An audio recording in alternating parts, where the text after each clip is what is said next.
Hello everyone, welcome back to the Nullified Take channel here on YouTube, where I'm diving into episode 2 for the challenge All-Stars Rivals. Episode 2, Rivals on the Edge. And I don't know how all of you are feeling about this episode. To me, it was a little bit of a letdown for various reasons. I feel like the level of competition each season on All-Stars almost just get less and less. So really bad showing here from a lot of the challengers to just quit on the daily. It was a heights challenge. They were in one of the highest buildings in Vietnam, I believe it was, and they had to go and sort of reach out on the edge and grab these flags after solving a math equation.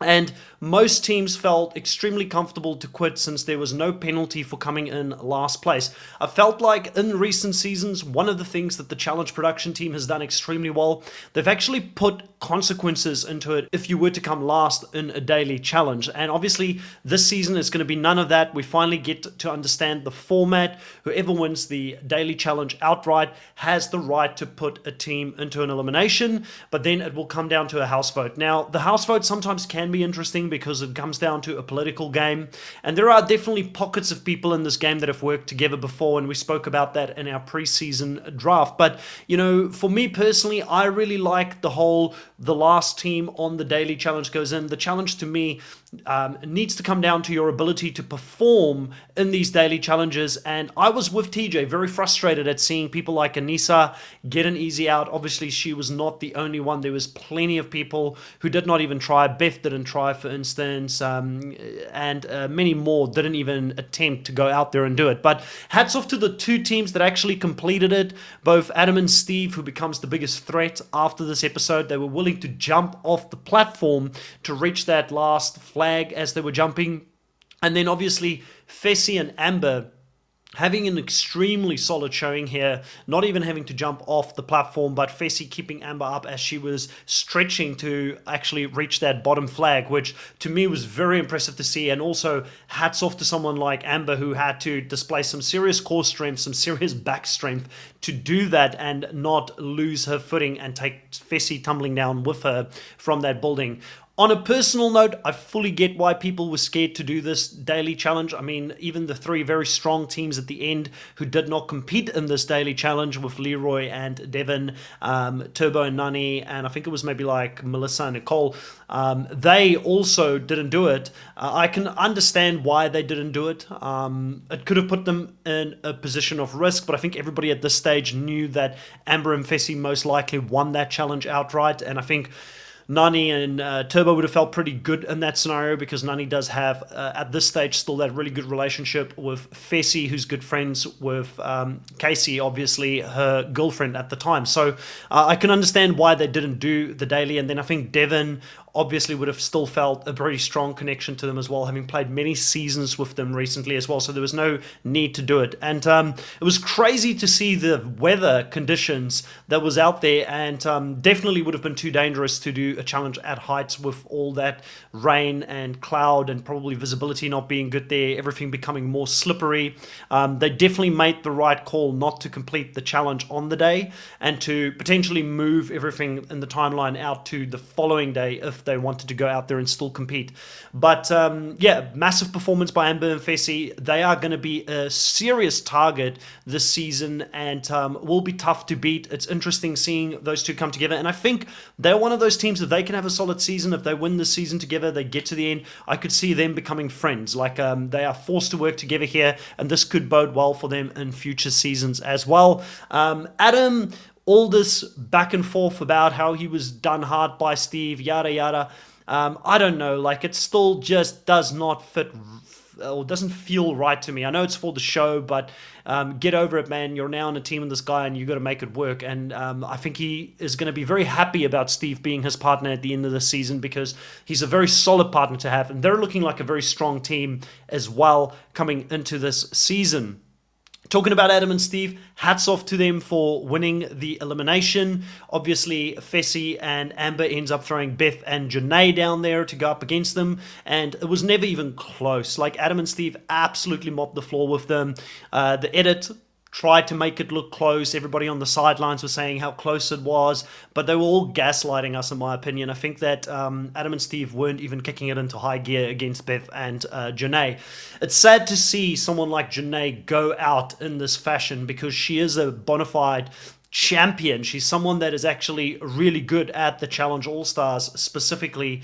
She's proven herself in this format, but she had no shot going up against these boys with Beth next to her, who just felt out of place. She feels like she is the one of these things are not like the other, and it's Beth. And I know that she hasn't always socially fitted in, even when she was younger in these seasons, but especially now that she's so much older than everybody else, I just don't understand why they keep bringing her back at this stage. Personally, if you're going to bring in more of the young guns like Fessy and Amber and things like that, even the playing field even more. I feel like they really did Janae dirty on this one.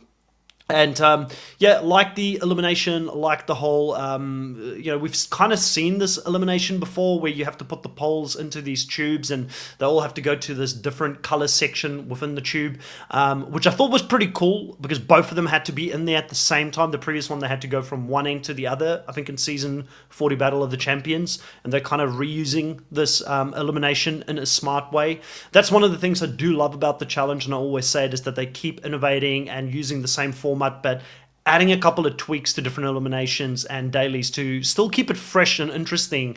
And overall, I thought it was a good spectacle to see. Probably not the matchup that any of us went into the season thinking we needed to see. Beth, Janae versus Adam and Steve. It would have been a lot more exciting if Fessy and Amber maybe threw somebody else like a Devon or Leroy in against them, or a Turbo and Nani, like a heavy matchup. And I understand though why they did this. A lot of people may have been questioning it and still wouldn't be happy about the fact that they did it. They should have potentially taken a shot at another big dog team and thrown them in there. But their reasoning at this point was there wasn't many teams that were actually going to beat Adam and Steve. So why not gain a little bit of loyalty or support from Adam and Steve? Throw a weaker team in there that they can easily beat, which they'll be grateful for by the end of this. And also, in the same time, not take a shot at any of these other bigger name teams that they actually are aligned with, and you don't, definitely it's too early in the game to turn your back on alliances and things like that. And anybody can still win in future dailies and throw you in there with the team that comes first having the sole right to throw a team into an elimination. I fully get why they didn't do it in this case. Let's talk a little bit about the House vote here. There was a bit of conversation and tension happening here with Amber being the person who was walking in on a conversation between Frank, Nicole, and also I believe it was Ashley from the Dario-Ashley Alliance. And they were all taking shots at Adam, knowing that Adam and Steve needs to go in. Nicole, being a friend of Adam, ended up getting a lot of flack when word got back to Adam that they were going to be potentially the House vote.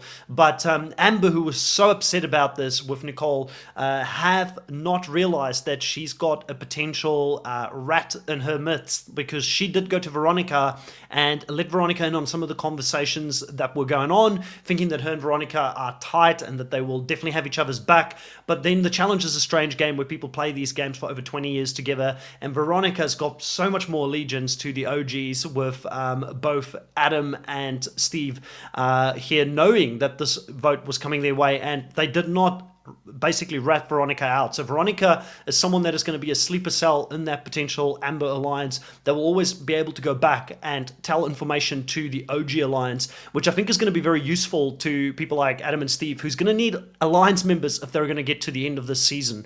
So very interesting here. Obviously Nicole and Melissa gets a lot of flack coming their way, and they nearly ended up in this elimination against Adam and Steve, and Adam and Steve would have comfortably probably sent them home in this scenario as well. So they kind of dodge a bullet here, but Amber clearly not trusting Nicole, and therefore also Melissa is not as in with Amber as she potentially could have been if she wasn't partnered with Nicole in the game.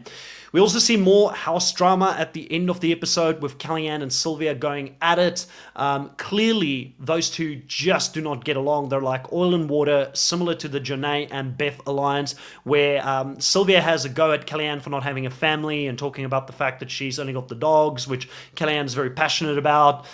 We get to hear a bit about that, and then them just going at it. It was a bit uncomfortable to watch, in my opinion, but I don't see a place where they go very deep into this game. So far, my thoughts on the season is that it's just okay. It hasn't heated up for me yet. It's not mind-blowing strategy that I'm seeing right now, and I'm not being blown out of my socks when it comes to the performances of people in the daily challenges. So I'm kind of low on this season, but I'm hoping as the season continues on and on. The first episode was great. The second episode was a little bit of a letdown. Hopefully by the third, the fourth season, we get a little bit rid of some of this dead weight. It will become a more entertaining season towards the latter part of it. But again, it's very harsh words here. One episode in. I'd love to know your thoughts about the episode. Are you still entertained by this season so far or not? But without further ado, let's have a look at what people are saying on X and if they're really on board with what is happening on this season. All right, let's have a look here. This is going to be the first one here.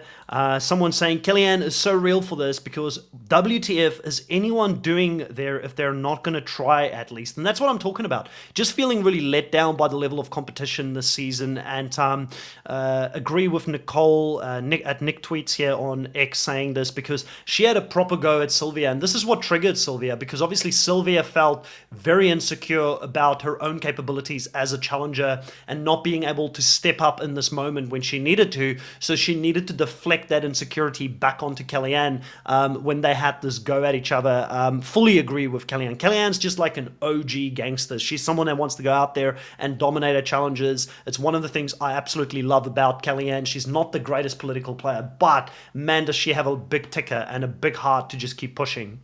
Albert Rice here saying, I'm with Kellyanne and TJ. Why are you here? TJ could have filled those spots with people willing to do the challenges. Kellyanne is right. Go home now if this is how you're going to act.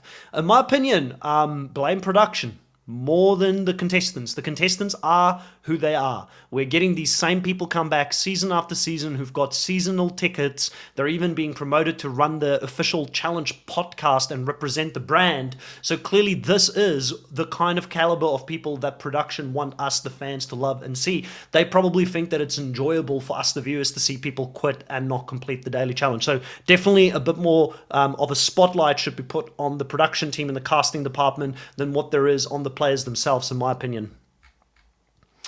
Fredley here says the All-Stars 5 cast already having more interesting political and strategy game in 2 episodes than 40 cast had in 19. I don't know if I agree with that, to be honest. I would love to know what political game they're playing at the moment. Yeah, Irving A here says, Sylvia, Kellyanne, you're so condescending. Also, Sylvia saying, you have dogs, I have a family. 100%. Paul here says, Kellyanne has the insane ability to be always great television and one of the most likable challengers on the show. Team Kellyanne all the way, dogs are family. That is right. Lots of people showing some love and support for Kellyanne on X, and it is really good to see. Yep, and this is what I'm saying about the producers. Irving A here says that when will production learn that you need to have a penalty of sort for whenever someone comes in last? People not even trying because they feel safe or scared. It's pretty disappointing when you constantly push this show as the ultimate competition show. And I bet your production is not listening to this or seeing these tweets. The challenge here says Anissa has been on the challenge for 24 but still she is quitting on dailies. Exactly. So anyway, so a lot of the same stuff happening here. Everybody's supporting Kellyanne and her thoughts on being competitive. I agree with all of what is being said on X.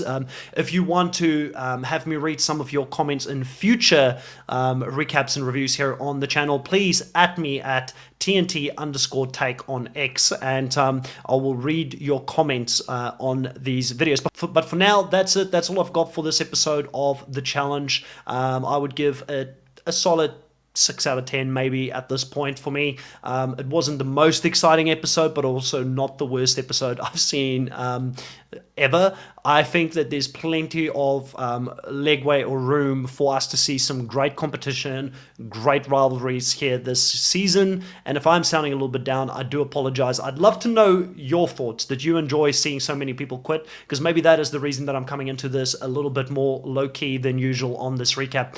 Anyways, catch you guys next week. Have a good one. Bye.